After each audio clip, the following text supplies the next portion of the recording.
উপস্থিত রয়েছে ইসলামী ছাত্র শিবিরের বিভিন্ন পর্যায়ের নেতৃবৃন্দ, বাংলাদেশ জামাত ইসলামীর দায়িত্বশীল বৃন্দ, উপস্থিত প্রিয় শিক্ষার্থী বন্ধুরা, আসসালামু আলাইকুম ওয়া রাহমাতুল্লাহি ওয়া বারাকাতুহু।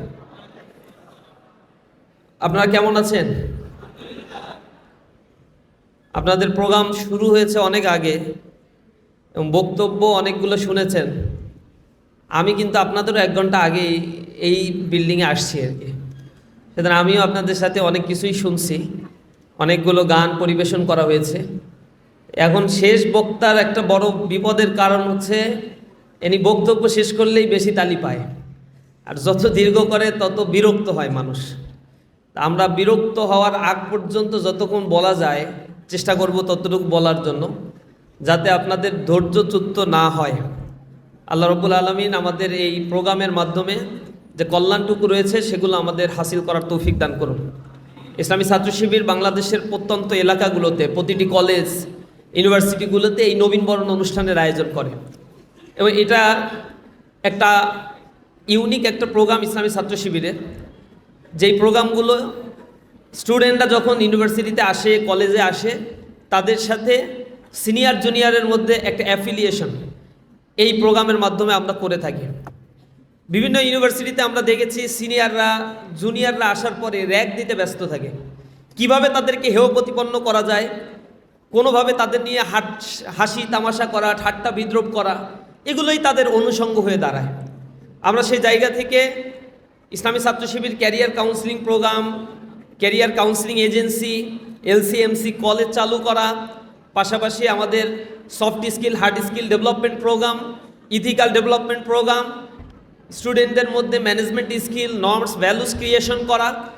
সামগ্রিকভাবে আমাদের স্ট্রাকচারগুলো আমরা একটু ভিন্নভাবে সাজানোর চেষ্টা করেছি, যেগুলো অন্যান্য ছাত্র সংগঠনের তুলনায় ইসলামী ছাত্র শিবির তার এই স্বতন্ত্র বোর্ডটা বজায় রেখে 1977 সালের 6 ফেব্রুয়ারি থেকে কাজ করে আসছে এবং শত জুলুম নির্যাতনের পরেও আমরা মাথা উঁচু করে দাঁড়িয়ে আছি আলহামদুলিল্লাহ।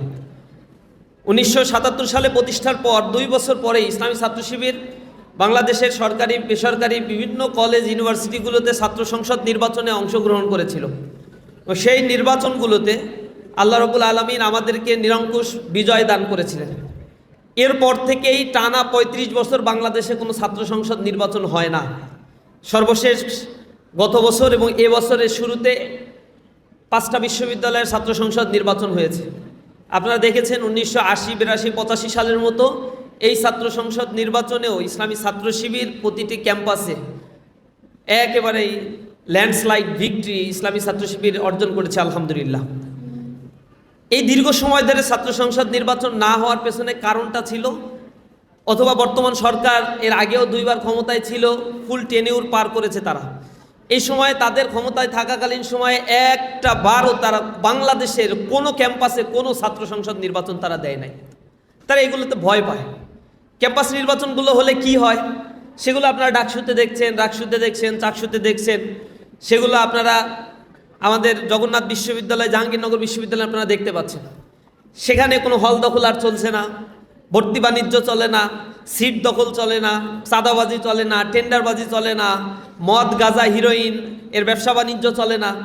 সব কিছু যখন বন্ধ হয়ে গিয়েছে তখন তাদের নেতারা মিছিল করার জন্য পেছন দিক থেকে লোক পায় না। এ কারণে গাঁজাখোর, টোকাই 200, 300, 500 টাকা দিয়ে যারা অছাত্র তাদেরকে নিয়ে এসে ক্যাম্পাসগুলোতে মিছিল মিটিং করাতে হয়, কারণ নেতার নেতৃত্ব জাহির করতে হয়।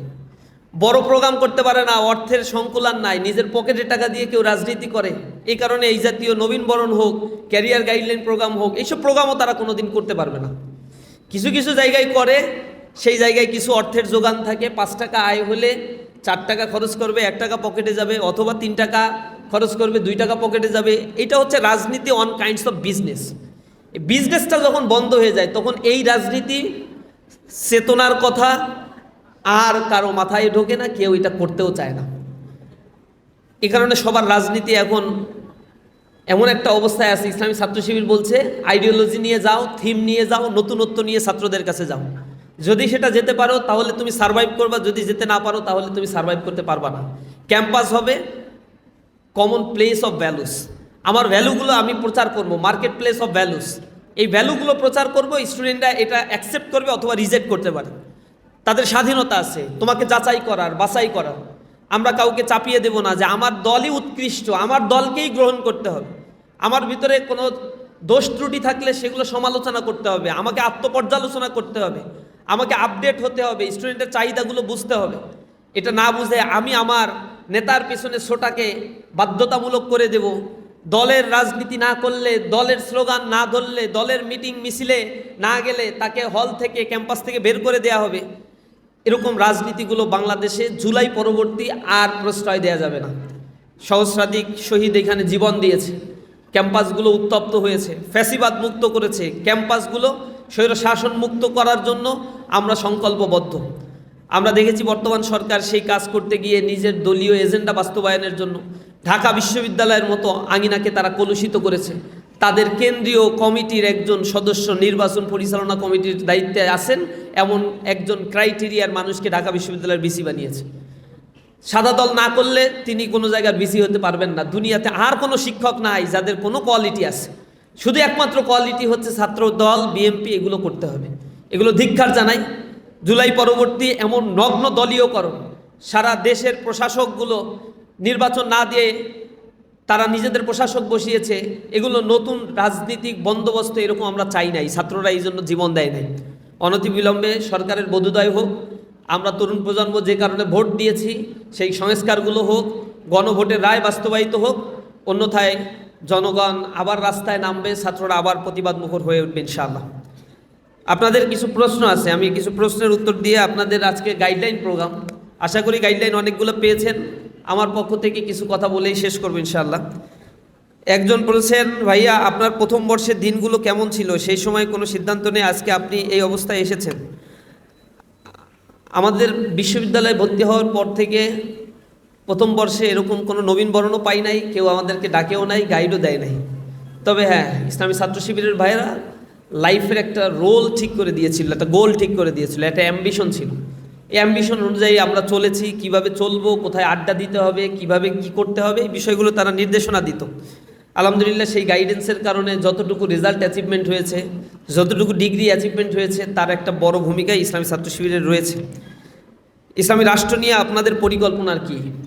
রাষ্ট্র পরিকল্পনা একটা রাষ্ট্রের রাজনৈতিক দল অথবা সরকার করে থাকে। আমরা আমাদের কার্যক্রমগুলো একটা নির্ধারিত গণ্ডির মধ্যে সীমাবদ্ধ।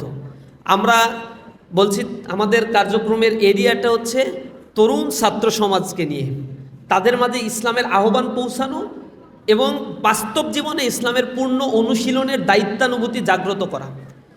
এরপরে একটা সমাজ আমরা বিনির্মাণ করতে চাই, সেটা হচ্ছে অর্থনৈতিক শোষণ আর রাজনৈতিক নিপীড়ন এবং সাংস্কৃতিক গোলামি থেকে মানবতার মুক্তির জন্য ইসলামী সমাজ বিনির্মাণের সর্বাত্মক প্রচেষ্টা আমরা চালাব।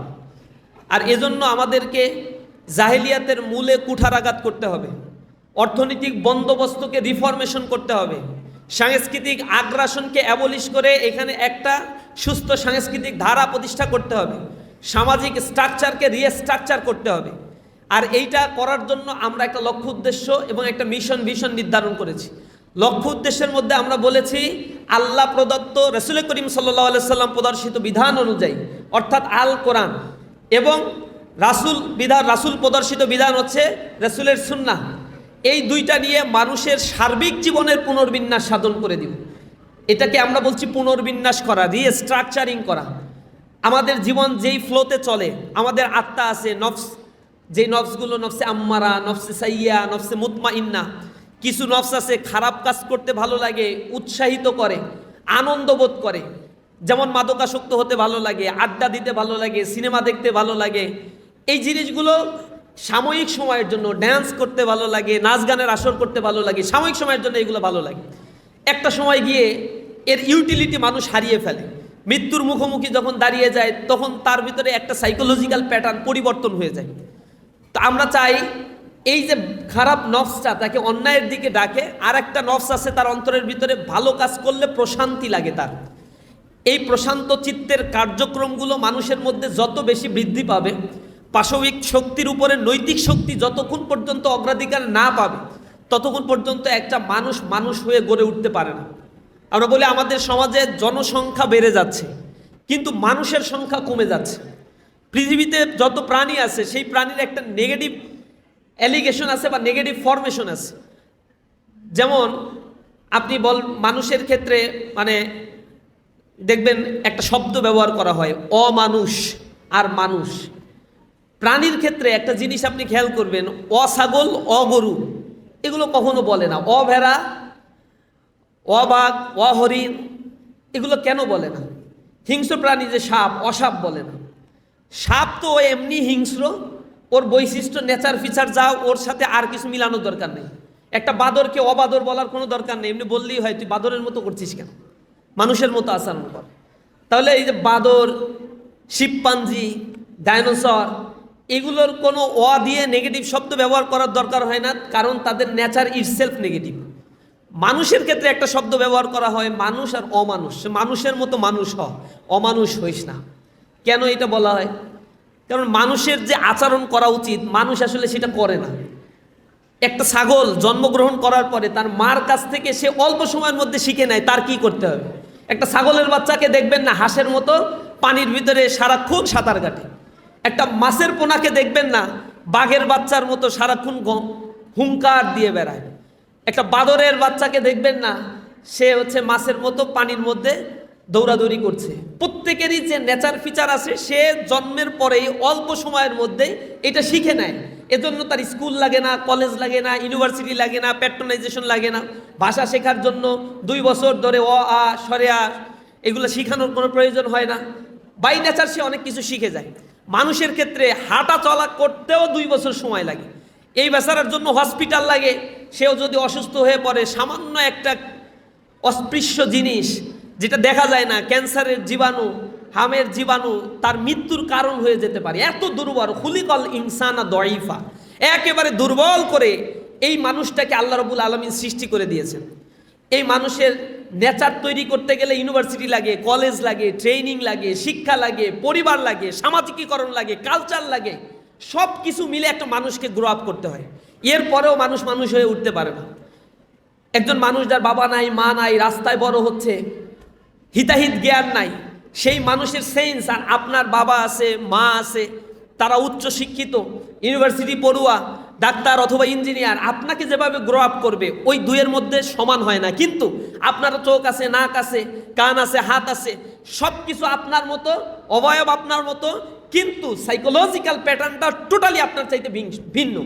সে এত হিংস্র হয়, একজন মানুষকে সে হত্যা করে ফেলছে, সে এত হিংস্র হয়, দানবের চাইতে কোনো অংশে সে কম না। কিন্তু আপনার ভিতরে ওই কাজগুলো করতে গেলে প্রচণ্ড ট্রমাটাইজ হয়ে যান, প্রচণ্ড ভয় লাগে। এটা হচ্ছে একটা শিক্ষার মধ্য দিয়ে এক একজন মানুষ এক এক প্যাটার্নে গ্রো আপ করে, আর এটাকে রিস্ট্রাকচারিং করা দরকার হয়। যখন এটা মানুষ সঠিক শিক্ষা পায় না, তখন একজন মানুষ মোর ডেঞ্জারাস দ্যান আ লায়ন, একটা হিংস্র প্রাণীর চাইতেও ভয়ঙ্কর আকৃতি ধারণ করতে পারে। কিভাবে একটা মানুষ একটা মানুষকে হত্যা করতে পারে, একটা মানুষ একটা মানুষের সম্পদ লুটপাট করতে পারে, কিভাবে বাবা মা মারা যাওয়ার পরে তার সন্তান বাবা মায়ের লাশ দাফন কাফন না করে সম্পদের ভাগ বাটোয়ারা করার জন্য মারামারি করতে পারে 2 ভাই। বাংলাদেশে তো তাই হচ্ছে সিনারিও। এলাকার মানুষেরা 5 টাকা 10 টাকা করে উঠিয়ে ওই লাশের দাফন কাফন করে, কিন্তু ওই সন্তান তার বাবা আর মায়ের লাশ দাফন কাফন করতে চায় না, কারণ তার সম্পত্তির ভাগ বাটোয়ারার নিষ্পত্তি হয় নাই। তাই এগুলোও তো মানুষ। যে মানুষ মাদকের টাকা না পেয়ে ঐশীর মতো মেয়ে, উচ্চশিক্ষিত পরিবারের ইংলিশ মিডিয়ামে পড়া মেয়েও হচ্ছে তার পুলিশ দম্পতি বাবা মাকে ছুরি চালিয়ে জবাই করে হত্যা করতে পারে। মাদকের টাকা না পেয়ে মায়ের গায়ে অস্ত্র নিয়ে আঘাত করতে যায়, মা হাত পা ধরে ছেলেকে বলে যে আমার মারিস না, যা আছে টাকা সব দিচ্ছি তোকে। এত হিংস্র একটা মানুষ হয়। আবার আপনি এগুলো কল্পনাও করতে পারেন না। আপনার মানবিকতা আবার ভিন্ন রকম, একই মানুষ কিন্তু প্যাটার্ন চিন্তা ভিন্ন হয়। এটা হচ্ছে তার সাইকোলজিক্যাল প্যাটার্ন তৈরি হয় ঐশী স্বর্গীয় যে শিক্ষা, ঐশী শিক্ষা, এটার মধ্য দিয়ে। যে মানুষ এই শিক্ষাটা পায় না, সে হিংস্র প্রাণীর চাইতেও ডেঞ্জারাস হয়ে যায়, যেটাকে আমরা মোরাল এডুকেশন বলছি। এবং এই এডুকেশনের মূল কাজটা কি? Education is the harmonious development of body, mind and soul. আপনার হারমোনিয়াস ডেভেলপমেন্ট হচ্ছে ওই দৃষ্টিকোণ থেকে আমি এডুকেশন গ্রহণ করছি, how can I make a property, how can I lead a luxurious life, that is the purpose of gaining education. কিন্তু এডুকেশনের উদ্দেশ্য এটা ছিল না। একজন মনীষী বলেছে, তুমি যদি তোমার সন্তানকে 3টা আর শিক্ষা দাও, রিডিং, রাইটিং অ্যান্ড অ্যারিথমেটিক, চতুর্থ আর হিসেবে রিলিজিয়ানকে তুমি রাখো, পঞ্চম আর হিসেবে তুমি যাকে পাবে সে হচ্ছে একটা রাস্কাল।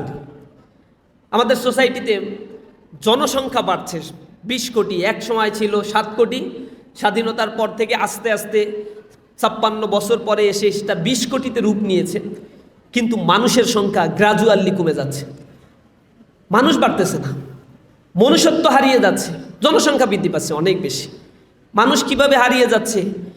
শিক্ষার হার বাড়ার সাথে সাথে ধর্ষণের রেট কমার কথা, শিক্ষার হার বাড়ার সাথে সুশাসন নিশ্চিত হওয়ার কথা, শিক্ষার হার বাড়ার সাথে সাথে দুর্নীতি কমার কথা, শিক্ষার হার বাড়ার সাথে সাথে লুটপাট লুটতরাজ কমার কথা ছিল, শিক্ষার হার বাড়ার সাথে সাথে নারী নিরাপত্তা নিশ্চিত হওয়ার কথা ছিল। কিন্তু আমরা দেখতে পাই শিক্ষার হার বাড়ে, হত্যাকাণ্ডের পরিমাণ বাড়ছে, লুটপাটের পরিমাণ বাড়ছে, ছিনতাইয়ের পরিমাণ বাড়ছে, ধর্ষণের পরিমাণ বাড়ছে। It's positive alignment with education at the demoral activities. Why?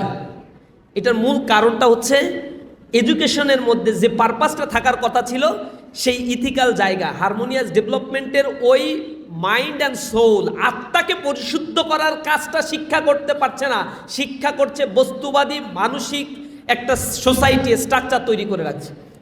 এখন বলবেন তাইলে এই বস্তুবাদী শিক্ষায় শিক্ষিত হয়ে সুইডেন, নরওয়ে, ডেনমার্ক, স্ক্যান্ডিনেভিয়ান দেশ, বাল্টিক অঞ্চলের দেশগুলো, ল্যাটিন আমেরিকার দেশগুলো, নর্থ আমেরিকার দেশগুলো অনেক উন্নত হয়ে গিয়েছে। আমাদের এশিয়া মহাদেশের সাউথ এশিয়ার দেশগুলো উন্নত হচ্ছে, নর্থ এশিয়ার দেশগুলো উন্নত হচ্ছে। তাহলে এদের এডুকেশন কি ঠিক না? ওই এডুকেশন হচ্ছে ম্যাটেরিয়ালিস্টিক, বস্তুতান্ত্রিক শিক্ষা ব্যবস্থা, মানুষকে বস্তুবাদী তৈরি করে। আপনি যান সুইডেনের, যান আমেরিকাতে, 46% সন্তান পাবেন যে সন্তান জানে না তাদের বাবা কে, হু ইজ দেয়ার ফাদার। সুইডেনে যান, সেখানে 72% বলবে I don't know who is my father, আমি জানি না আমার বাবা কে। সিঙ্গেল মাদার কনসেপ্ট, মা যে সতীত্বহারা, বিয়ের পূর্বেই তার এই সন্তান হয়েছে, এগুলো তাদের আত্মস্বীকৃত, যার ফলে ওই মায়ের প্রতি তার কোনো লায়াবিলিটিস নাই। মৃত্যুর সময় নিঃসঙ্গ জীবনযাপন করে, পারিবারিকীকরণ, সামাজিকীকরণ নাই, পারিবারিক একটা বন্ডিং সেগুলো গ্রো আপ করে ওঠে নাই সেখানে। পরিণতিতে কি হচ্ছে? জাপানে, জার্মানিতে সুইসাইড স্কোয়ার তৈরি হচ্ছে। সব উদ্যোগে মৃত্যুবরণ করাকে আইনগতভাবে বৈধতা দেওয়া হয়েছে, যে জীবনযাপন আর ভালো লাগে না, এখন মৃত্যুবরণ করি। চায়না চোখ দাঁতানো উন্নয়ন হয়েছে, কিন্তু ডে বাই ডে সুইসাইডের পরিমাণ বেড়ে যাচ্ছে কেন? সবচেয়ে বেশি সুইসাইডের রেট হচ্ছে ওই পশ্চিমে, সবচেয়ে বেশি সুইসাইডাল রেট হচ্ছে ল্যাটিন আমেরিকার দেশগুলোতে। কেন মানুষ মারা যেতে চায়? এত সুন্দর ভুবনে কেন থাকতে চায় না, যেখানে চোখ ধাঁধানো, জৌলসতা, বিশাল বিশাল অট্টালিকা, রম্য প্রাসাদ, এর মধ্যেও মানুষ থাকতে চায় না। আর আমার বাংলাদেশে একজন মরতেও চায় না, এত যন্ত্রণা তাও মরতে চায় না। কারণটা কি? সামাজিক বন্ডিংস, আত্মিক বন্ধন, এগুলো অনেক প্রগাঢ়। এই দেশে এখন ইথিক্যাল এডুকেশন আছে, সমাজ থেকে, পরিবার থেকে অনেক কিছু শিক্ষা অর্জন করে। এই জায়গায় আমাকে মানবিক হয়ে শিক্ষা যেহেতু গড়ে উঠতে দিচ্ছে না, এই শিক্ষার অ্যালাইনমেন্টের সাথে মানবিকতাকে তৈরি করা ইসলামী ছাত্র শিবিরের অন্যতম একটা রেসপন্সিবিলিটি। সেটা পুনর্গঠন করার জন্য ইসলামী ছাত্র শিবির কাজ করে। দ্বিতীয়, আমরা একটা মিশন ঠিক করেছি, এই ইথিক্যাল মানুষগুলোকে আমরা গড়ে তুলব, পাশাপাশি আমরা একটা সমৃদ্ধ বাংলাদেশ গড়তে চাই, যেই বাংলাদেশে সৎ, দক্ষ আর দেশপ্রেমিক নাগরিক আমরা তৈরি করব। তাদের ভিতরে শুধু সততা থাকলে হবে না, দক্ষতা থাকতে হবে। সৎ মানুষ কিন্তু অদক্ষ মানুষ, তা দিয়ে সোসাইটি চলে না। অদক্ষ মানুষ, তার ভিতরে সততা থাকলেও সেটা সেল করার মতো কোনো ওয়ে থাকে না। একজন রিক্সাওয়ালা অনেক সৎ, তাতে লাভটা কি? দুর্নীতি সে বন্ধ করতে পারবে না। একজন দিনমজুর অনেক সৎ, সুযোগের অপেক্ষায়, সুযোগ পাইলে আবার এরা আবার অসৎ হয়ে দাঁড়ায়। তো সুযোগে অনেকে সৎ থাকে, সুযোগ পাওয়ার পরে কে সৎ আছে, এটা হচ্ছে অনেক বড় চ্যালেঞ্জিং একটা ব্যাপার। এই জিনিসটা আইডেন্টিফাই করতে হবে। আমাদের ইসলামী ছাত্র শিবির তার জন্মলগ্ন থেকে লক্ষ লক্ষ ছাত্রকে বিদায় দিচ্ছে, যারা প্রফেশনাল জায়গায় তাদের কাজগুলো করছে। এবং আওয়ামী লীগের সময় আমাদের ভাইদেরকে বাছাই করার একটা ওয়ে ছিল, তাদের ঘুষ খায় না কে, সুদ খায় না কে, নামাজ পড়ে কে, সালাম দেয় কে, সুবহানাল্লাহ আলহামদুলিল্লাহ পড়ে কে, টাকনুর উপরে প্যান্ট পরে কে, তাহলে সে শিবির। এটা যদি বাইরের কেউ করে, এটা এমনভাবে তারা ট্রমাটাইজ হয়েছে যে এই সিম্বল মানেই হচ্ছে শিবির। যত ভালো কাজের সাথে ইসলামী ছাত্র শিবির, এভাবে করে আইডেন্টিফাই করে করে প্রতিটা ক্যাম্পাসে আমাদের ভাইদেরকে অত্যাচার করা হয়েছে, বের করে দেওয়া হয়েছে। ক্যাম্পাসে আমাদের কাজ করতে দেওয়া হয় নাই, শিক্ষা জীবন শেষ করতে দেওয়া হয়নি। আলহামদুলিল্লাহ এখন একটা পথ পরিক্রমায় আমরা এই পর্যন্ত এসেছি। আমরা চাই এই সমাজের যত সমস্যা আছে সব সমস্যাগুলো ইসলামের মাধ্যমে সলিউশন হবে, কারণ আল্লাহ রাব্বুল আলামিন একমাত্র সত্তা যিনি মানুষের জন্য একটা ঐশী গ্রন্থ পাঠিয়েছে এই পৃথিবীতে। এবং এই ঐশী গ্রন্থটা কোনো মানুষের রচনা না। আপনি যে আইন রচনা করবেন এটা আপনার সুবিধার জন্য। ইন্টিরিমের সময় অনেকগুলো অধ্যাদেশ জারি করেছিল, এগুলো যদি আইন হয়ে যায় আর এই আইন কেউ ভায়োলেট করে তাহলে সর্বোচ্চ আপনার ফাঁসি, মৃত্যুদণ্ড হতে পারে। এই ইন্টিরিমের প্রায় 13-14টা অধ্যাদেশ যেগুলো বর্তমান সরকার আবার ল্যাপস করে দিছে। এই সরকারের মনে হয়েছে যে এটা ভালো না, এই জন্য সে ল্যাপস করছে। আবার আওয়ামী লীগের সময় আইসিটি অ্যাক্ট ছিল, যে অ্যাক্টে অসংখ্য মানুষকে বছরের পর বছর কারাগারে থাকতে হয়েছে, যাবজ্জীবন রায় দেয়া হয়েছে, মানুষের জীবনকে শেষ করে ফেলছে যে আইন, এটা মানুষের তৈরি করা আইন, আওয়ামী লীগের সুবিধার জন্য করেছে। ইন্টিরিম এসে সেটাকে আবার বাতিল করছে। পৃথিবীতে এত আইন মানুষ যা তৈরি করে এটাকে তারা বলে ডায়ালেকটিক ম্যাটেরিয়ালিজম। আর এই ডায়ালেকটিক ম্যাটেরিয়ালিজমের উৎপত্তি হয়েছে পশ্চিমে। আগে পশ্চিমের নাম তো পশ্চিম ছিল না, এগুলো খ্রিস্টিয়ান রাষ্ট্র ছিল। এই খ্রিস্টিয়ানিজম যখন গির্জার সাথে গবেষণার একটা কনফ্লিক্ট লাগলো, ওই ধর্মগুলো আপডেট না, ওই ধর্মের মধ্যে মিথ্যা কথা আছে, ওই ধর্মের মধ্যে নানা ধরনের বিষয়গুলো ইনকর্পোরেট করা হয়েছে, ইন্টেনশনালি সংযুক্ত করা হয়েছে, এবং গির্জা তার মতো করে চলতে গিয়ে সোসাইটির গবেষণার সাথে যখন কনফ্লিক্ট বেজে গেল তখন ভায়োলেন্ট বাড়লো, অনেক বেশি বেড়ে গেল।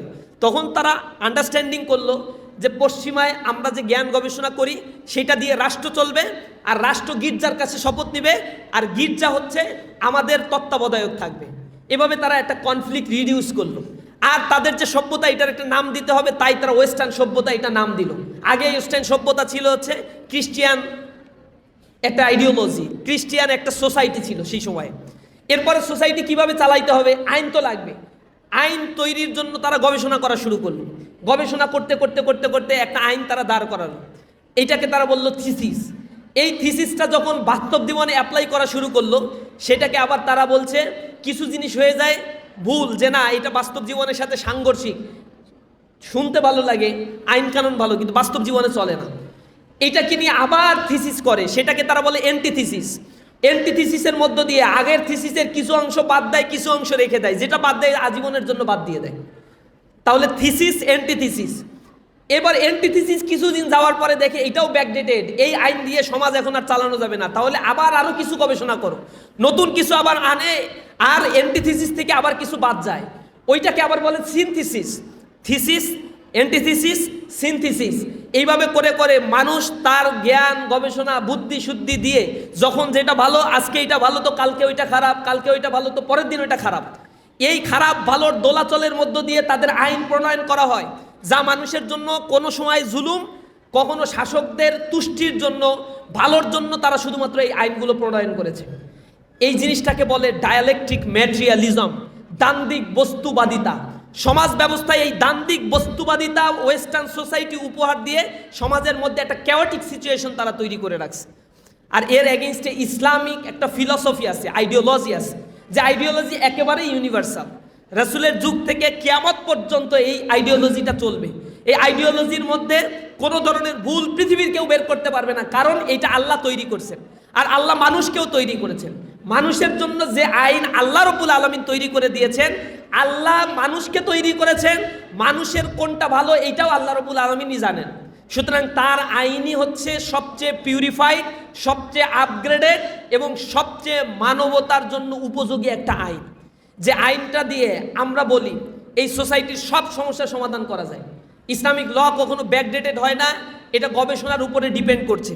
সুতরাং এই আমাদের রাষ্ট্রের যে অর্থনৈতিক সমস্যা, রাজনৈতিক সমস্যা, সাংস্কৃতিক সমস্যা, ব্যক্তিগত সমস্যা, এগুলো সব সলিউশন আমরা ইসলামের মাধ্যমে করে দিতে চাই। এবং ইসলামকে বলা হয়েছে আল ইয়াউমা আকমালতু লাকুম দীনাকুম ওয়া আতমামতু আলাইকুম নি'মাতি ওয়া রাদিতু লাকুমুল ইসলামা দীনান। পরিপূর্ণ একটা জীবন ব্যবস্থা হচ্ছে ইসলাম, যেটাকে বলা হচ্ছে complete and comprehensive code of life.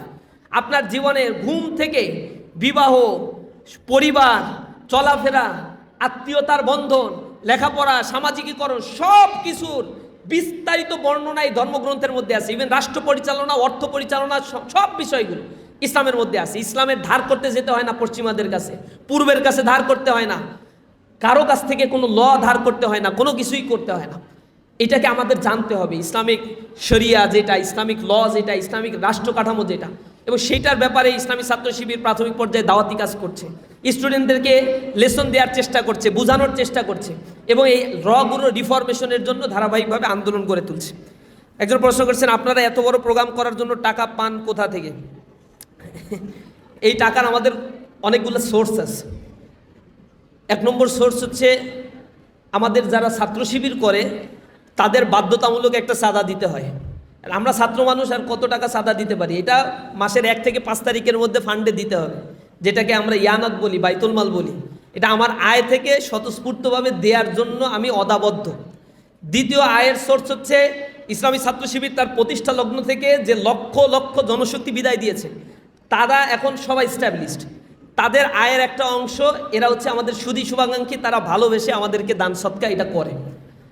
এটা হচ্ছে আমাদের আয়ের একটা বিগেস্ট একটা সোর্স।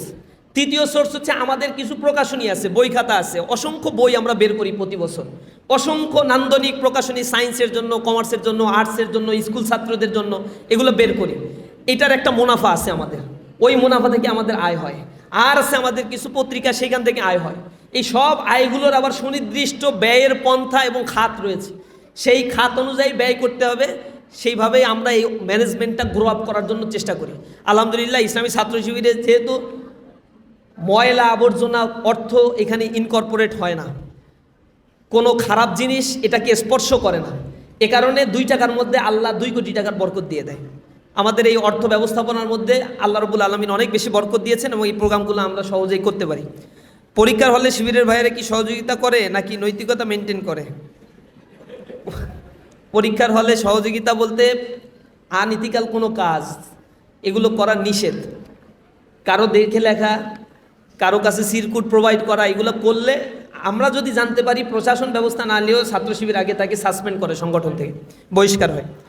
মিছিলের আগে স্লোগান প্র্যাকটিস হয় নাকি চায়ের দোকানে আড্ডায় প্র্যাকটিস হয় বেশি? না, মিছিলে আমাদের স্লোগান মিছিলেই প্র্যাকটিস হয়, আগে পরে প্র্যাকটিস করার সুযোগটা নেই। ডিসেম্বরে আপা আসছে, আপনাদের অবস্থান জানতে চাই। তাকে তো আসতেই হবে, সে বাংলাদেশে যে গণহত্যা চালিয়েছে তার বিচারের মুখোমুখি হতে হবে না? আমরা তাকে আনার জন্যই তো সরকারকে বলছি।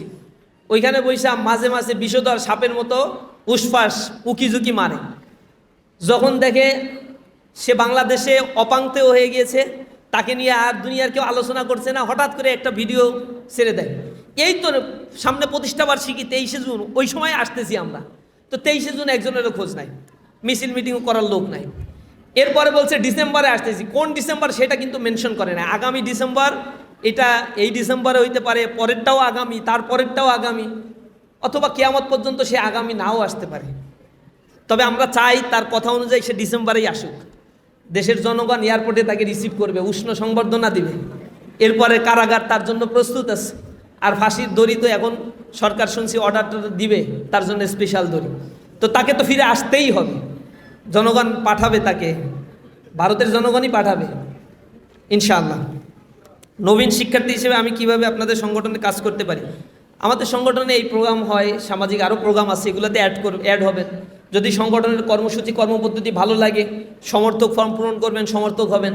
এরপরে যদি আরও ভালো লাগে জানার চেষ্টা করবেন। কর্মী সিলেবাসের কিছু বই আছে ইসলামী ছাত্র শিবিরকে জানার জন্য, সেটা পড়ে কর্মী হতে পারবেন। এরপরে কর্মী হওয়ার পরে যদি মনে হয় যে না আরও কিছুদিন সংগঠন করা যায়, ভালো লাগছে, সাথী সিলেবাসের আরও কিছু বই আছে, ওইটাও কিছু পড়তে হবে। এরপরে সদস্য সিলেবাস, ভাইবা সিস্টেম, বিসিএসের যত প্রক্রিয়া আছে ছাত্র শিবিরে তার চাইতেও কঠিন কঠিন প্রক্রিয়া, লিখিত পরীক্ষা, ভাইবা, মক টেস্ট, এরপরে হচ্ছে কেন্দ্রে গিয়ে ফেস করা, কেন্দ্রীয় সভাপতির ভাইবা ফেস করা, এই সব 9-10টা স্টেজ পার হয়ে গিয়ে তারপরে শিবিরের সদস্য হতে হয়। ওই পর্যন্ত যদি ধৈর্য থাকে তাহলে আগাতে পারবেন, ধৈর্য না থাকলে যে পর্যন্ত ভালো লাগে সে পর্যন্ত থাকতে পারবেন। আপনার জন্য এটা উন্মুক্ত, কাউকে জোর করে ইসলামী ছাত্র শিবিরের কোনো স্তরে কিছুই করা হয় না। বিভিন্ন কো কারিকুলাম অ্যাক্টিভিটিসে জয়েন এবং নতুন শিক্ষার্থীদের জন্য আপনাদের কি উদ্যোগ রয়েছে? নতুন শিক্ষার্থীদের জন্য আমরা অনেকগুলো উদ্যোগ গ্রহণ করেছি, first year, second year, third year. আপনারা ভালোভাবে শুনেন, বর্তমান সময়টা এত বেশি কম্পিটিটিভ জায়গা, বাংলাদেশে আপনারা এমন একটা সময় জন্মগ্রহণ করছেন, আপনাদের কপাল খারাপ। কপাল খারাপ এই অর্থে বলি, আর এমন একটা কলেজ, জাতীয় বিশ্ববিদ্যালয়ে আপনারা ভর্তি হয়েছেন, যেটা হচ্ছে বাংলাদেশের সবচেয়ে বড় বিশ্ববিদ্যালয়। প্রতি বছর 4 লাখ স্টুডেন্ট যারা ভর্তি করে, কিন্তু 4 লাখ কর্মসংস্থান তারা কোনোদিন সৃষ্টি করে নাই। বিশ্বের সবচেয়ে বড় বিশ্ববিদ্যালয় হচ্ছে এই জাতীয় বিশ্ববিদ্যালয়, কিন্তু আনফর্চুনেটলি তার একাডেমিক কারিকুলাম সিস্টেম এমন তৈরি করা, এটা একটা বেকারত্বের ফ্যাক্টরি তৈরি করে রাখছে। সবচেয়ে বড় বেকারত্বের ফ্যাক্টরি ঢাকা বিশ্ববিদ্যালয়ে যে বেকারত্বের ফ্যাক্টরি নাই তা বলবো না, অনেক বেকারের ফ্যাক্টরি তারা তৈরি করছে। শিক্ষা ব্যবস্থা ইন্ডাস্ট্রি অ্যাফিলিয়েশন না, অ্যালাইনমেন্ট না। আপনি সিঙ্গাপুরে গেলে একটা জিনিস দেখবেন, মালয়েশিয়াতে গেলে একটা জিনিস দেখবেন, সেটা হচ্ছে এডুকেশনের ইন্ডাস্ট্রি অ্যাফিলিয়েশন। একটা ইউনিভার্সিটি একটা সাবজেক্ট খুলবে, ওই ইউনিভার্সিটিতে শুরুতে বলতে হবে যে এই সাবজেক্ট খোলার পরে কতজন ছাত্র ভর্তি করবে আর সেই ছাত্ররা কোথায় চাকরি পাবে। এই প্রশ্নের উত্তর না দিলে কোনো ইউনিভার্সিটির কোনো সাবজেক্ট খোলার কোনো পারমিশন নাই। এখন যদি ওই ইউনিভার্সিটির সাবজেক্টটা খুলতে হয় তাহলে ওই ইন্ডাস্ট্রির সার্টিফিকেট লাগবে, এমইউ লাগবে স্বাক্ষর করা।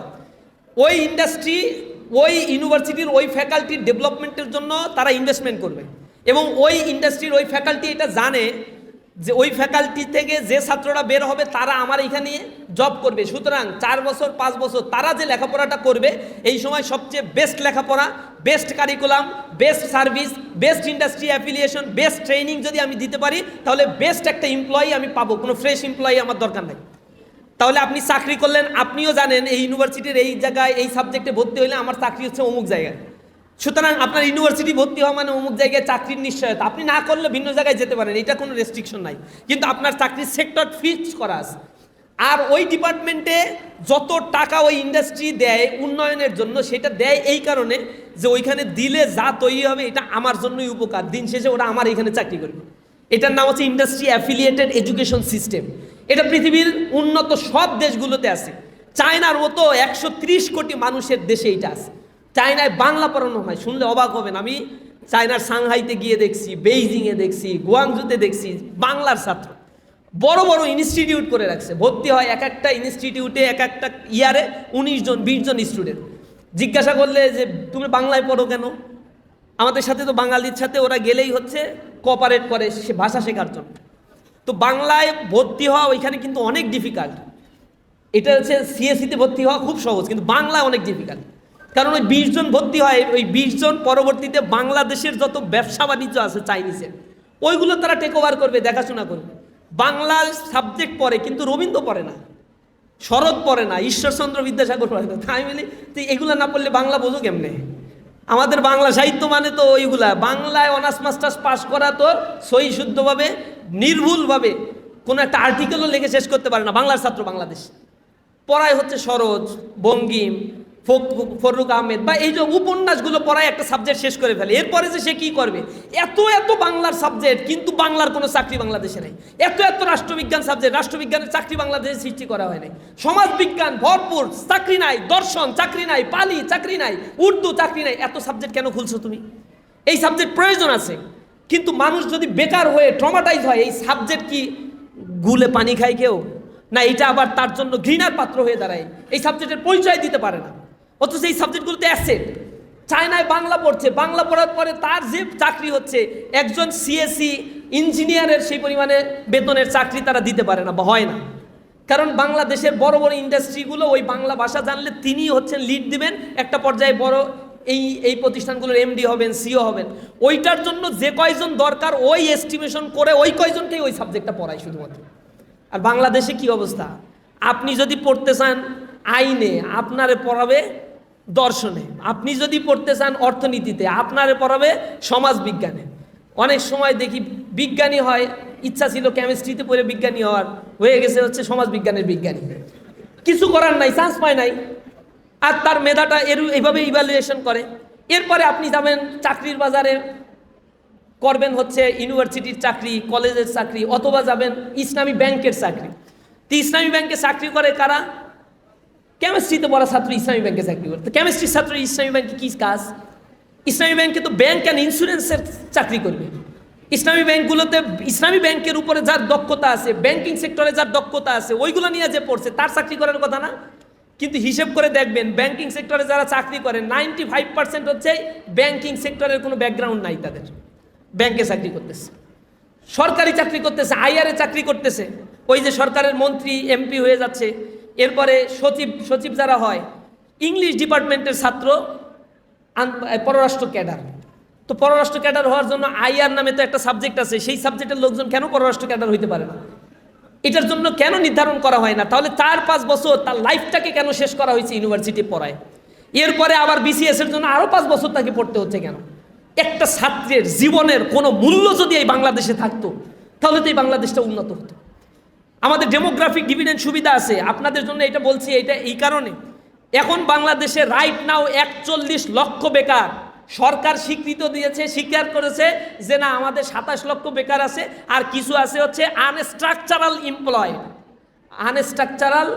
আনএমপ্লয়মেন্ট। একটা হচ্ছে structural unemployed, unstructural disguise unemployment, precautionary একটা সিস্টেম আছে।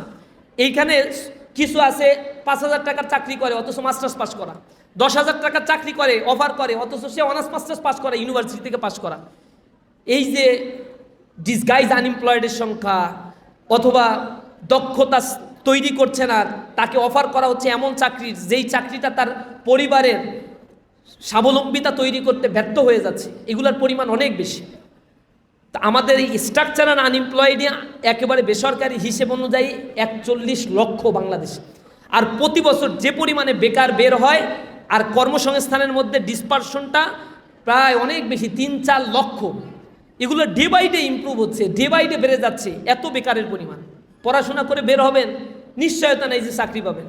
ইউনিভার্সিটি কলেজগুলোতে যে দেখবেন ফার্স্ট ইয়ার থেকেই লাইব্রেরিতে লাইন দেয়, ক্লাসরুমে কোনো ছাত্র খুঁজে পাওয়া যায় না কলেজগুলো। ওই সাবজেক্ট পড়ে লাভ নাই, এটা তারা বোঝে ভালোভাবে। তাইলে ওই সাবজেক্ট খুলছো কেন? ওই মাস্টারের বেতন দাও কেন? ওইখানে কেন তাদেরকে প্রমোশন দাও? ন্যাশনাল কলেজগুলোর টিচাররা কেন গবেষণাপত্র করে না? গবেষণাপত্র করে তার প্রমোশন নিতে হবে, এই সিস্টেমটা নাই কেন? টিচার ইভ্যালুয়েশন সিস্টেম বাংলাদেশের কোনো ইউনিভার্সিটিতে নাই কেন? 2 বছর করে পড়াইলে, 3 বছর করে পড়াইলে, 5 বছর 12 বছর হয়ে গেলে প্রফেসর হয়ে গেল। কি দক্ষতা আছে, কি যোগ্যতা আছে, এটার বাছবাছাই নাই। রাজনীতি করলেই তার প্রফেসর হয়ে যেতে হবে। পৃথিবীর কোনো ইউনিভার্সিটিতে এটা চলে না, আমাদের বাংলাদেশে চলে। এই জন্য ছাত্রদের না পড়ায় রাজনীতির ময়দানে নেতার পিছনে দৌড়ায় টিচাররা, এইটাকেই তারা তাদের মেইন গোল মনে করে। ওই দৌড়াইতে পারলেই তো বিসি হয়ে যায়, এটা তো চোখের সামনেই আপনারা দেখতেছেন। বাংলাদেশে সব বিসি হচ্ছে নেতার পিছনে দৌড়ানো লোক। কোনো মেধার কোনো চর্চাই বাংলাদেশে নাই। জুলাই চেয়েছিল এইটার কনস্ট্রাকটিভ একটা পরিবর্তন হওয়া। আমরা চেয়েছিলাম তরুণ সমাজে ডেমোগ্রাফিক ডিভিডেন্ড চলছে, 2030 সাল পর্যন্ত চলবে, এইটা রিসাফল করার জন্য আমরা চেয়েছিলাম। তরুণদের ট্রেনিং দেওয়ার কথা বলেছিলাম। বিদেশে এত বেশি কর্মসংস্থান সৃষ্টি হচ্ছে।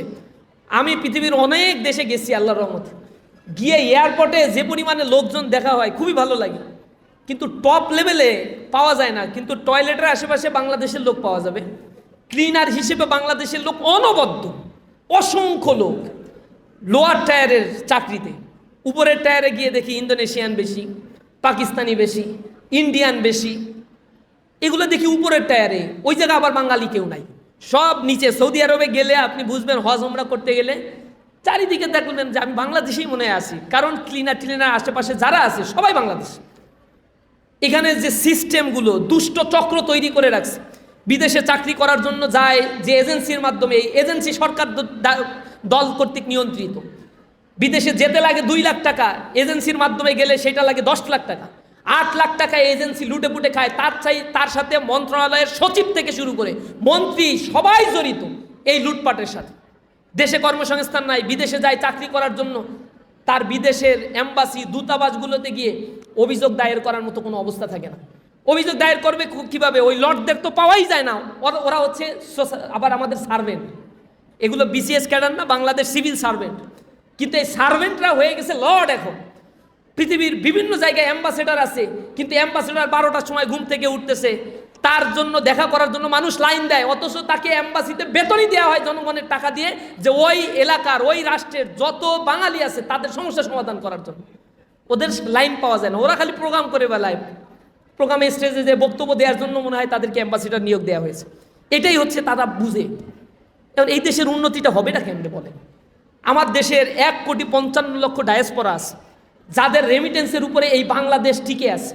$44 বিলিয়ন রেমিটেন্স পাঠায়, নিরেট আয় বাংলাদেশের। এত বড় আয়ের সোর্স বাংলাদেশের দ্বিতীয় আর কোনোটা নাই। বলবেন আরএমজি? না, আরএমজি থেকে নিট ইনকাম বাংলাদেশের $4 থেকে $5 বিলিয়ন, এর বেশি না। আর যা কাঁচামাল বিদেশ থেকে আনে তার সমপরিমাণ আবার বিদেশে টাকা দিয়ে দিতে হয়। বাংলাদেশে মেশিনারি নাই, র মেটেরিয়ালস নাই, সব বিদেশ থেকে কিনতে হয়, আবার টাকা বিদেশেই দিয়ে দিতে হয়। এর মাঝখানে শুধু সস্তা লেবার কাজে লাগায়, আর $5 বিলিয়ন $6 বিলিয়ন বাংলাদেশের অর্থনীতিতে এরা যুক্ত করে। এটা সবচেয়ে লার্জেস্ট সেক্টর, এর বাইরে আর কোনো সেক্টর নাই। আর হচ্ছে রেমিটেন্স একমাত্র সেক্টর, কিন্তু রেমিটেন্স সেক্টরটা নিয়ে সুবিচার করতে কোনো সরকারকে দেখছেন? ইন্টিরিমের সময় প্রধান উপদেষ্টা আক্ষেপ করে বলছে আমি একটা শুভেচ্ছা অ্যাপ বানাইতে বলছি, 1.5 বছর আমার টেনিউর শেষ, আমি জানি না এটা এখনো কেন বানানো হইল না। সচিবরা ডেকে বলে দেখতেছি স্যার, বানায় না, কারণ বলছে শুভেচ্ছা অ্যাপসে প্রান্তিক এলাকার একটা মানুষও বিদেশে থাকে, সেও আমাদেরকে টেক্সট করতে পারবে। ওই টেক্সট করলে তো সব থলের বিড়াল বের হয়ে যাবে, যত দুর্নীতিবাজ কোটি কোটি টাকা লোপাট করা মানুষগুলো থলের বিড়াল সব বের হয়ে যাবে। জনগণকে নিয়ে তামাশা করে, আর এই তামাশা যারা করে তারা কোনো বেনিয়া না, বিদেশের কোনো শক্তি না, এগুলো এই দেশের জনগণ, এই দেশের ইউনিভার্সিটিতে খেয়ে পড়ে বড় হয়ে বিসিএস ক্যাডার হয়েছে, ট্যাক্সের টাকা খেয়েছে জনগণের, তারা বিশ্ববিদ্যালয় ইউনিভার্সিটি কলেজে পাশ করার পরে বিসিএস ক্যাডার হওয়ার পরে তাদের চরিত্র হয় এই অমানুষের চরিত্র। এই জন্য বলছি জনগণ বাড়ছে, মানুষ বাড়ে নাই। এই মানুষগুলো যদি ঠিক হইতো তাহলে অনেক পরিবর্তন হইতো। দুর্নীতির বিরুদ্ধে আমরা কথা বলেছিলাম, এজন্য জামাত ইসলাম ভালো না, ক্ষমতায় যেতে পারবে না জামাত ইসলামী, কত মেকানিজম ডেভেলপ করে ফেলছে না। জামাত ইসলামের নিলে আমাদের সব খানা দানা বন্ধ হয়ে যাবে। বাংলাদেশে যে পরিমাণে দুর্নীতি হয়, এগুলোর ট্রান্সপারেন্সি ঠিক থাকলে, আমরা বলেছি যে 3,16,000 কোটি টাকা এডিবিতে যে বরাদ্দ দেওয়া হয়েছে, এই বরাদ্দ কোন ইউনিয়নে কত টাকা দেওয়া হয়েছে তা সরকারকে প্রকাশ করতে হবে, এবং ওই টাকার পরিমাণ জনগণ সেবা পেয়েছে কিনা তা জনগণের কাছ থেকে ইন্টারভিউ নিয়ে নিশ্চিত হতে হবে। যদি এইটা হয়, 1 বছরে বাংলাদেশে যে 3 লক্ষ কোটি টাকা এডিবিতে বরাদ্দ থাকে, চিন্তা করতে পারেন, এটা বিশাল একটা অ্যামাউন্ট। সোশ্যাল সেফটিনেট প্রোগ্রামে 1,20,000 কোটি টাকা বরাদ্দ থাকে। কি পরিমাণে মানুষকে সোশ্যাল সেফটিনেট প্রোগ্রামে ফ্রি টাকা দেওয়া যায় চিন্তা করতে পারছেন? এই টাকাগুলো সব লোপাট করা হয়। ইথিক্যাল প্রবলেমটা এখানে অনেক বড়। এই জায়গাতে আমাদেরকে আরও বেশি গড়ে উঠতে হবে। এখন আপনার রাষ্ট্র আপনার জন্য ধরেন কিছু করবে না, বেকারের ফ্যাক্টরি তৈরি করবে, আপনার কি করার আছে? আপনাকে নিজেকে গড়ে উঠতে হবে। ইসলামী ছাত্র শিবির যেটা করে, ফার্স্ট ইয়ারের স্টুডেন্টদেরকে নিয়ে ক্যারিয়ার কাউন্সিলিং গাইডলাইন প্রোগ্রাম করে, এরপরে তাদেরকে নিয়ে ল্যাঙ্গুয়েজ ক্লাব তৈরি করে, ল্যাঙ্গুয়েজ স্কিল ডেভেলপ করার জন্য। যেমন আপনি যদি জার্মান ভাষা জানেন তাহলে জার্মানিতে লেখাপড়া করা ফ্রি, এরপরে চাকরি বাকরি ওইখানে করতে পারবেন। জাপানিজ ভাষা জানলে ওইখানে লেখাপড়া ফ্রি, প্রচুর স্কলারশিপ। যদি চাইনিজ ভাষা শুধু জানেন, চায়না স্কলারশিপের অভাব নাই। ফ্রান্সে পড়াশোনার অবারিত সুযোগ, ফ্রেঞ্চ ল্যাঙ্গুয়েজটা যদি জানেন। কানাডায় গিয়ে সেটেল হওয়ার সুযোগ আছে যদি ইংলিশটা আপনি ভালোভাবে জানেন, আইএলটিএস এর স্কোর ভালো থাকে, তাহলে আপনার ল্যাঙ্গুয়েজ ইফিসিয়েন্সি আপনার ক্ষেত্রে অনেক ভালো একটা ক্যারিয়ার গড়ে তুলবে। আপনার ল্যাঙ্গুয়েজ ইফিসিয়েন্সি নাই, আপনি যদি মনে করেন ভাই আমার দ্বারা কি বিদেশে পড়াশোনা হবে, ঢাকা বিশ্ববিদ্যালয় আছে, রাজশাহী বিশ্ববিদ্যালয়, জগন্নাথ, না, বিদেশের 1000 র্যাঙ্কিংয়ের মধ্যে ঢাকা বিশ্ববিদ্যালয় নাই। তো আপনি কোন বিশ্ববিদ্যালয়ে পড়েন ওইটা বিদেশের কেউ আসলে দেখবেও না। আপনার সার্টিফিকেট থাকলে ঢাকা ইউনিভার্সিটির যা আপনিও তাই, ওদের কাছে সবই সমান, শুধু রেজাল্টটা লাগবে, ল্যাঙ্গুয়েজে স্কোরটা লাগবে। তাহলে আপনি এটা গড়ে তোলেন। ইসলামী ছাত্র শিবির সেই ল্যাঙ্গুয়েজ অফারটা করে, হাজার হাজার ছাত্রকে আমরা স্কিল ডেভেলপমেন্ট প্রোগ্রামের আওতায় আনি। আমাদের এখন চলছে এসএসসি পরীক্ষা যারা দিয়ে ফেলছে, এরা তো এখন ফ্রি আছে, তাদের নিয়ে আমরা ethical and computer skill, language skill development programme চালাচ্ছি। হাজার হাজার ছাত্ররা এই প্রোগ্রামের আওতায় আসছে, তারা এই সার্ভিসটা নেওয়ার চেষ্টা করছে, ইফিসিয়েন্ট করে গড়ে তুলছে। আমরা প্রি কলেজ ডেভেলপমেন্ট প্রোগ্রাম করি, বাংলাদেশের সবচেয়ে টপ রেজাল্ট যারা এসএসসির পরে করবে, এই টপ রেজাল্টধারীদেরকে নিয়ে আমরা একটা ক্লাব ক্যাম্প করব। ওই ক্যাম্পের ভিতরে তাদেরকে পূর্ণাঙ্গ কম্পিউটার এবং ইংরেজি ভাষাটা শিখাই দেবো। এর মধ্য দিয়ে আমরা দেখেছি এই ক্যাম্প যারা করে তাদের শতভাগ বিভিন্ন ইউনিভার্সিটিতে চান্স পেয়ে যায়, প্রফেশনালি খুব ভালো করে। এই সার্ভিসগুলো ইসলামী ছাত্র শিবির দেয়। এরপরে আপনি বিসিএস এ পরীক্ষা দিতে চান, সরকারি চাকরি করতে চান, সেই রিলেটেড সকল শিট গাইড প্রোভাইড করা কোচিং সার্ভিস ইসলামী ছাত্র শিবিরের আছে। আমরা স্কিল ডেভেলপমেন্টের জন্য এক ধরনের এলএমএস সফটওয়্যার ডেভেলপ করেছি, লার্নিং ম্যানেজমেন্ট সিস্টেম, যেটা অক্সফোর্ডের সিস্টেমের মধ্য দিয়ে ইউডেমের মতো করে আমরা এই সিস্টেমটা ডেভেলপ করেছি স্টুডেন্টদের জন্য। একেবারেই নামমাত্র মূল্যে আমরা একটা হাইব্রিড মডেলের এই সার্ভিসটা আপনাদেরকে প্রোভাইড করব। চাকরির জন্য যত ধরনের একাডেমির বাইরে স্কিল দরকার, সেই স্কিলগুলো ট্রেনিং দিয়ে আমরা আপনাকে সার্টিফিকেট প্রোভাইড করব, এবং সার্টিফিকেটটা শো করে দেশে বিদেশে সব জায়গায় জবের ক্ষেত্রে আপনি প্রেফারেন্স পাবেন। বর্তমান সময়ে আপনার এই যে কলেজে পড়তে আসছেন, এই কলেজে যা শিখাবে আর চাকরির বাজারে গিয়ে দেখবেন আসমান জমিন তফাৎ। এখন দরকার আপনার এআই শেখা, এখন দরকার আপনার জিমিনাই শেখা, এখন দরকার চ্যাট জিপিটির ব্যবহারটা শেখা, পাইথন শেখা, সি প্লাস প্রোগ্রামিং শেখা, কোডিং শেখা। আপনার এখন মানে বিজনেস মডেলগুলো ভিন্নভাবে রান হচ্ছে, ইন্ডাস্ট্রি অ্যাফিলিয়েশন কার্যক্রমগুলো শেখা দরকার। এগুলো নিজ উদ্যোগে আপনি শেখার চেষ্টা করবেন। ইসলামী ছাত্র শিবির এই ক্ষেত্রে আপনাকে অ্যাসোসিয়েশন করবে। বিদেশে হায়ার স্টাডি করতে যান, আল্লাহর রহমতে দুনিয়ার সব দেশেই ইসলামী ছাত্র শিবিরের ভাইয়েরা এখন স্টাবলিশড আছে। যে বিদেশে যেতে চায়, পড়তে চায়, আমাদের একটা ব্রিজিং প্রজেক্ট আছে, আমরা পার্সন টু পার্সন কানেক্ট করাই দিই। আমাদের রিসার্চ ডিপার্টমেন্ট আছে, হায়ার স্টাডি ডিপার্টমেন্ট আছে।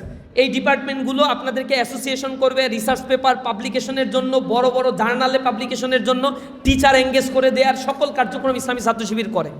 স্টুডেন্ট এঙ্গেজমেন্ট যত প্রোগ্রাম আছে উদ্বুদ্ধ করার মতো, অনার্সের কথাগুলো আমি বললাম, স্কুল কলেজ স্তরে স্তরে আমাদের এই প্রোগ্রামগুলো আছে, স্তরে স্তরে আমাদের পাবলিকেশন এবং প্রচারণাগুলো আছে। আপনারা আমাদের ওয়েবসাইটের সাথে যদি থাকেন এবং দায়িত্বশীলদের সাথে বিভিন্ন বিষয়ে জানার চেষ্টা করেন, অনেক সার্ভিস আপনারা পাবেন। আমরা স্টুডেন্ট ওরিয়েন্টেড এই কাজগুলো আপনাদের জন্যই করে থাকি। একজন প্রশ্ন করেছেন ছাত্র শিবিরের আয়ের সেটা বলে ফেলছি। ক্যাম্পাসের সকল ছাত্র সংগঠনের সাথে সহযোগিতা সংস্থানের মাধ্যমে শিক্ষার সুন্দর পরিবেশ তৈরিতে ছাত্র শিবিরের পদক্ষেপ কী? সবার সাথে সম্পর্ক ভালো রাখতে হবে এবং আমরা সেটা রাখছি। কেউ আঘাত করলে পাল্টা আঘাত করছি না, ধৈর্য ধারণ করার চেষ্টা করছি। আমাদেরকে উত্তপ্ত করার চেষ্টা করছে, আমরা উত্তপ্ত হচ্ছি না। গায়ে পরে ঝগড়া করার চেষ্টা করে, গায়ে পরে ঝগড়া করছি না। আমরা নীতি অবলম্বন করছি, আমার এই ঘর ভাঙিয়াছে যেবা আমি বাঁধি তার ঘর, আপন করিতে খুঁজিয়া বেড়াই যে মনে করেছে পর, যে মনে করেছে পথের বিভাগী, পথে পথে আমি ফিরি তার লাগি, দীঘল রজনী তার তরে জাগি, ঘুম যে হরেছে মোর, আমার এই ঘর ভাঙিয়াছে যেবা আমি বাঁধি তার ঘর। আমরা যে আমাকে মারতে চায়, আমাকে আঘাত করতে চায়, লাঠির আঘাত দিলে আমরা বলছি ফুলের টোকা দিও, ফুল দিয়ে বরণ করে নিও তাকে। গালি দিলে গালির উত্তর গালি দিয়ে দেওয়ার দরকার নাই। উহারা প্রচার কোনো হিংসা বিদ্বেষ আর নিন্দাবাদ, আমরা বলিব সাম্য শান্তি এক আল্লাহ জিন্দাবাদ। সহাবস্থানের রাজনীতি তৈরির ক্ষেত্রে এক পক্ষ না এক পক্ষকে নমনীয় হতে হবে এবং তারা তাদের ভুল বুঝতে পারবে। আমরা আমাদের জায়গা থেকেই সেই পরিবেশ মেনটেন করার জন্য চেষ্টা করছি। প্রতিটা ক্যাম্পাসে ভায়োলেন্স ফ্রি রাখার জন্য যা করণীয় ইসলামী ছাত্র শিবির তাই করছে। ইভেন আপনারা দেখবেন ছাত্র সংসদ নির্বাচনগুলোতে যারা ভিপি জিএস পদে নির্বাচিত হয়েছে, এই বেচারাদের ছাত্র জীবন যেদিন শেষ হয়েছে, অর্থাৎ মাস্টার্সের সার্টিফিকেট রেজাল্ট দিয়েছে, সার্টিফিকেট হাতে নেওয়ার আগেই রেজাল্ট দিয়েছে সকাল 10টায়, বলেছি 12টার মধ্যে হল ছাড়তে হবে। 12টায় রেজাল্ট দিলে বলছি 1টার মধ্যে হল ছাড়তে হবে। তুমি ভিপি হও, জিএস হও, এজিএস হও, অমুক সম্পাদক তমুক সম্পাদক, ছাত্র শিবিরের এটা দেখার সময় নাই। ছাত্র শিবিরের মূল স্ট্যান্ড হচ্ছে তোমার ছাত্রত্ব নাই, তুমি নতুনদের জন্য হলটা ছেড়ে দিয়ে চলে যাবো। আলহামদুলিল্লাহ আমাদের কোনো ভিপিজিএস হলে থাকে না, কারণ তাদের রেগুলার মাস্টার শেষ হয়ে গেছে, এমফিল পিএইচডি করছে অথবা ইমিডিয়েট মাস্টার শেষ হয়ে গেছে। সুতরাং তারা যতই নির্বাচিত ভিপিজিএসই হোক না কেন, হলে তারা রেগুলার ছাত্ররা, রেগুলার অনার্স মাস্টার্সের ছাত্ররা থাকবে। এটার কারণে অন্য অন্য ছাত্র সংগঠন যে হল দখলের রাজনীতি, মিউচুয়াল আন্ডারস্ট্যান্ডিং করে 10টা 15টা 20টা করে করে হলের সিট ভাগাভাগি করা, ছাত্ররা এসে নেতার পেছনে পা টিপবে, গণরুম গেস্ট রুম কালচার তৈরি করবে। একটা রুমে ঢাকা বিশ্ববিদ্যালয়ের 80 জনের আবাসন, সেখানে 160 জন করে রাখত, কোনো কোনো সময় 200 ছাড়াই যেত। ঘুমাতো হচ্ছে ইলিশ ফাইল দিয়ে, কেসকি ফাইল দিয়ে। ইলিশ ফাইল বুঝেন, একজনের পার ভিতর থেকে আরেকজনের পা দিয়ে, একজন এরকম কাত হয়ে শুয়ে আছে, আরেকজন এইভাবে কাত হয়ে শুয়ে আছে, নড়ার সুযোগ নাই, চড়ার সুযোগ নাই। নেতার পেছনে মানে দরিদ্র পীড়িত মানুষ কি করবে? ঢাকা শহরে এত টাকা দিয়ে তো তারা থাকার মতো কোনো অবস্থায় নাই। এ কারণে তারা ওইভাবে ইলিশ ফাইল কেসকি ফাইল দিয়ে হইলেও থাকছে। আর ওইখানে থাকার শর্ত হইলে আমার পিছনে যখন ডাকবো তখন মিছিলে যেতে হবে, মিছিলে না গেলে আবার গণরুম গেস্ট রুমে নিয়ে গিয়ে টর্চার করবে। এগুলো সব ভেঙে দিয়ে আমরা ওইগুলো সেপারেট রুম তৈরি করে দিয়েছি। এখানে আর কোনো গণরুম গেস্ট রুম চলবে না। এক নেতার এক সিটে একজনের বেশি থাকতে পারবে না, একজনের অধিক থাকলেই সাথে সাথে আমরা প্রোটেক্ট করব। ক্যাম্পাসগুলো আমরা নিরাপদ করার চেষ্টা করেছি, শিক্ষার্থীদের হাতে তুলে দেওয়ার চেষ্টা করেছি। কোনো ক্যাম্পাসে ইসলামী ছাত্র শিবির হল কেন্দ্রিক, গণরুম গেস্ট রুম কেন্দ্রিক কোনো ধরনের অন্যায্য বিষয়গুলো টলারেট করছে না এবং এই ব্যাপারে আমরা সচেষ্ট ভূমিকা পালন করছি। ছাত্র রাজনীতিতে সহিংসতা, ক্যাম্পাস সংঘর্ষে আচ্ছা বলছি, বর্তমান জেনারেশন বা জেন জেড প্রযুক্তি নির্ভর এবং তাদের চিন্তাভাবনা অনেকটাই ভিন্ন। এই আধুনিক তরুণ প্রজন্মে ইসলামী সুন্দর আদর্শের দিকে আকৃষ্ট করতে ছাত্র শিবির নতুন কী ধরনের চিন্তাভাবনা করছে, কৌশল নিচ্ছে? বর্তমান সময়টা একটা ঝড় চলছে, এই ঝড়টা একদিন থেমে যাবে, সোশ্যাল মিডিয়ার ঝড়। এবং বলা হচ্ছে এত বেশি অশ্লীলতার মধ্যে টিনেজার এবং ইউনিভার্সিটি কলেজের এই ছাত্ররা ঢুকে যাচ্ছে, মারাত্মক লেভেলের খারাপ অবস্থা। আপনারা দেখবেন বোনদের এখন একাডেমিক ক্যারিয়ার এবং প্রোফাইলটা অনেক হাই, ভাইয়েরা এখন আর পারতেছে না। এর কারণটা কি জানেন? ওই যে অল্প বয়সে ডিভাইস পেয়ে যায়, হুন্ডা পেয়ে যায়, গুন্ডা হয়ে যায়, কিশোর গ্যাং তৈরি করে, ক্যারিয়ারটাই ধ্বংস করে দেয়, একটা সময় নিজের অস্তিত্ব চিনে না। মেডিকেল কলেজে এখন 67% হচ্ছে female student, 33% male student. Search light দিয়ে মেল খুঁজে পাওয়া যায়। ইউনিভার্সিটিতে এই বছর 57% female student. Can you imagine? Even engineering বিশ্ববিদ্যালয়গুলোতেও এখন ফিমেল স্টুডেন্টের পরিমাণ অনেক বেড়ে গিয়েছে, কিন্তু এটা প্রপোর্শনেট রেট, সমান্তরাল থাকার কথা ছিল। বোনেরা এখনও রেস্ট্রিক্টেড ফ্যামিলি বন্ডিংসের মধ্যে থাকে, বাবা মা কেয়ার নেয়, সামাজিকীকরণ আছে, পারিবারিক একটা শৃঙ্খলা বোধ আছে। এ কারণে তারা লেখাপড়ার দিক থেকে এগিয়ে যাচ্ছে। চাকরি প্রাপ্তিতে বিসিএস ক্যাডারের মধ্যে এখন 70% মেয়েরা হয়। যে কোনো কর্পোরেট হাউসের চাকরিতে জ্ঞান গরিমায় সার্টিফিকেটে এরা আগায়। আর ছেলেরা কি করে? টিকটকার, ইনস্টাগ্রাম নিয়ে পড়ে আছে, রিলস ভিডিও তৈরি করছে, সোশ্যাল অ্যাক্টিভিস্ট হচ্ছে। এখন সোশ্যাল মিডিয়া তো আনপ্রেডিক্টেড একটা ইনকামের সোর্স। হঠাৎ করে সোশ্যাল মিডিয়া বলল এখন থেকে সকল ইনকাম বন্ধ করে দিলাম, মার্কেট প্লেস আমাদের নিয়ে আসে, আর দেবো না। ফেসবুক বলছে এখন আর ইনকাম আগের মতো দেয় না। অনেকের মাথায় হাত পড়ে গেছে, লেখাপড়াও করি নাই, সার্টিফিকেটটাও নাই, এখন কি করব? আবার এখানেও টাকা ইনকাম নাই, পরিবার পরিজন নিয়ে অভাব অনটনে জীবন শুরু। এটা সোশ্যাল মিডিয়া একটা ট্রেন্ড, একটা ঝড় চলছে। এই ঝড়টা ভেঙে চুরে খান খান হয়ে যাবে, তছনছ হয়ে যাবে একটা সময়। এই জেনারেশন ফেসবুক সোশ্যাল মিডিয়ার মাধ্যমে, ফেসবুকের অ্যালগারিদমগুলো এমনভাবে সেট করা, আপনি যে কালার কম্বিনেশন পছন্দ করেন, আপনি যেই ভিডিও দেখেন ও সেই ভিডিও আপনার সামনে নিয়ে আসবে। আপনি এআইয়ের মাধ্যমে ও এমনভাবে আপনার সাইকোলজি স্টাডি করে, আপনি মনে মনে কি চিন্তা করতেছেন ওইটাও সে রিড করে ওই জাতীয় ভিডিও আপনার সামনে নিয়ে আসবে। আপনি কোন জিনিস, কোন প্রোডাক্টের অভাব ফিল করছেন, অ্যালগারিদম সেট করা ওই প্রোডাক্টটা আপনার সামনে বারবার আসবে। মেয়েদের জন্য মেয়ে আইটেমের প্রোডাক্ট, লেডিস আইটেমের প্রোডাক্টগুলো বেশি যায়। ছেলেদের জন্য দেখবেন পাঞ্জাবি, গেঞ্জির প্রোডাক্ট এইসব বেশি যায়। এগুলোর জন্য ফেসবুককে পে করতে হয়। আর এটা একটা মার্কেট প্লেস তৈরি করছে, বিলিয়ন বিলিয়ন ডলারের মার্কেট প্লেস। মার্ক জাকারবার্গ পৃথিবীর এখন শ্রেষ্ঠ ধনীদের একজন, বিলিয়ন বিলিয়ন ডলার তার যে টাকা আছে তা দিয়ে বাংলাদেশকে সে কিনে নিতে পারে, এবং বাংলাদেশের টোটাল জিডিপির দিয়ে 1.5 গুণ বেশি তার হচ্ছে সম্পদের পরিমাণ। এত টাকার মালিক হয়ে গেছে এক ব্যক্তি। Can you imagine? ফেসবুকের মাধ্যমে এত টাকা ইনকাম করছে সে। এই ফেসবুকে ইনকাম হয় কিভাবে? আপনি যে ভিডিও ভিউটিউ দেখেন এইগুলো না, ওইখানে অ্যাডভার্টাইজ দেওয়া হয়, মার্কেট প্লেস তৈরি হয়ে গিয়েছে। কনসেপ্ট কিনে নেয় যে নোয়াখালী বিজ্ঞান প্রযুক্তি, নোয়াখালী সরকারি কলেজ, নোয়াখালী শহরে, মাইজদি শহরে এই মানুষগুলো কোন প্রোডাক্ট পছন্দ করে, কি অ্যাডভার্টাইজ পছন্দ করে, তা সম্বন্ধে একটা বড় মাল্টিন্যাশনাল কোম্পানি বলে আমাদেরকে তোমরা অ্যাডভাইস দাও। এই অ্যাডভাইস ফেসবুকের কাছ থেকে বিলিয়ন বিলিয়ন ডলারে কিনতে হয়। তারা অ্যাডভাইস দেয় প্রোডাক্ট কীভাবে লঞ্চ করলে তুমি ভালো করবে, এটা অ্যানালাইসিস করে দেয়। এইভাবে একটা মার্কেট প্লেস তৈরি করে রাখছে।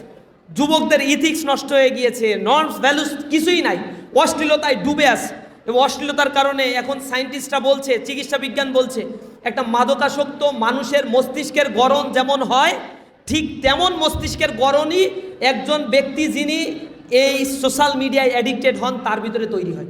এ থেকে বাঁচার জন্য আপনাকে এখন সময় এইটা ছাড়েন, এই সময়টা পড়াশোনার সময়, নিজেকে গড়ে তোলার সময়। দয়া করে এই জায়গা থেকে বের হয়ে এসে বইয়ের দিকে নজর দেন, পড়েন। আপনাকে কে নিয়ন্ত্রণ করবে ঘরের মধ্যে গিয়ে? সোশ্যাল মিডিয়া অ্যাডিকশন আপনাকে দিনে দিনে শেষ করে দিচ্ছে। আপনাকে ইসলামী ছাত্র শিবির আহ্বান জানায় কোরআন সুন্নাহের দিকে, ভালো ভালো কন্টেন্ট, সুন্দর একটা জীবনের দিকে আসেন। দাম্পত্য জীবন নষ্ট হয়ে যাচ্ছে, দাম্পত্য কলহ বেড়ে যাচ্ছে, পরকীয়া সম্পর্ক বেড়ে যাচ্ছে। এ কারণে সামাজিকভাবে এখন আমাদের অস্থিতিশীল অবস্থা তৈরি হয়ে যাচ্ছে। পশ্চিমা সাংস্কৃতিক আগ্রাসন আমাদেরকে শেষ করে দিচ্ছে। এ থেকে নিজেকে গড়ে উঠতে হবে, গড়ে তুলতে হবে। আল্লাহ রাব্বুল আলামিন আপনাদেরকে সেভাবে নিজেকে গড়ে ওঠার তৌফিক দান করুন। ইসলামী ছাত্র শিবির আপনাদের নান্দনিক ভবিষ্যৎ কামনা করে, ভবিষ্যতে ইসলামী ছাত্র শিবির আপনাদের সাথে থাকবে সকল কাজের ক্ষেত্রে। আপনাদের সুন্দর একটি ভবিষ্যৎ এবং জীবন কামনা করে আমি আমার কথা শেষ করছি।